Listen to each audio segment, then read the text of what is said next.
Alright, what's up there, YouTubers? If you want to see how I get these voluminous curls with my Tanashi Malaysian curly hair, make sure you stay tuned to this video.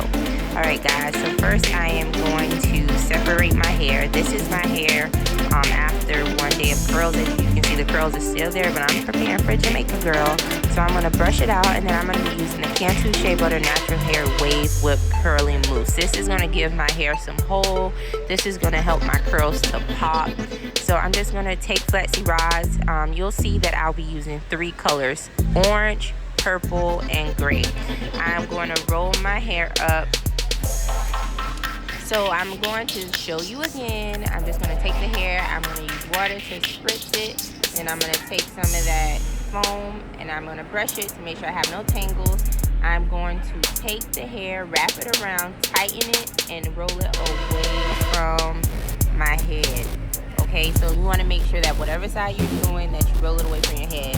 This is so I can keep my edges laying flat. So now I'm on the opposite side, which would be my right side, which is people find difficult to complete when they're doing Flexi Rod. So it's going to be the same thing, and as you can see, I'm rolling it away from my hair.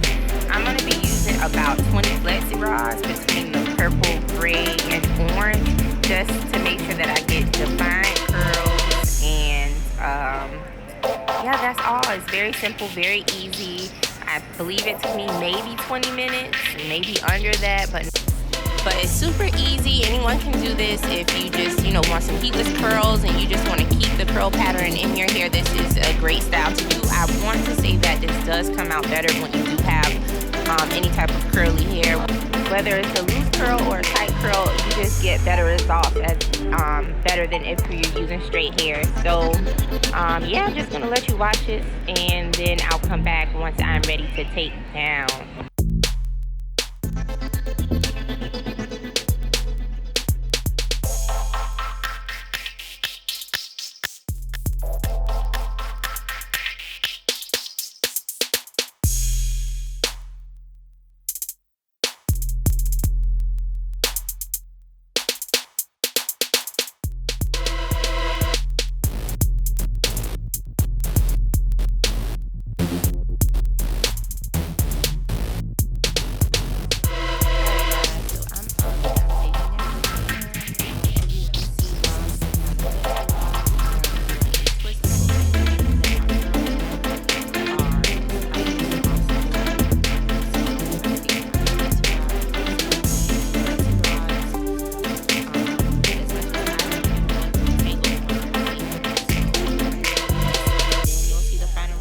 Make sure you like, thumbs up, subscribe, and let me know what other videos you'd like to see. Bye.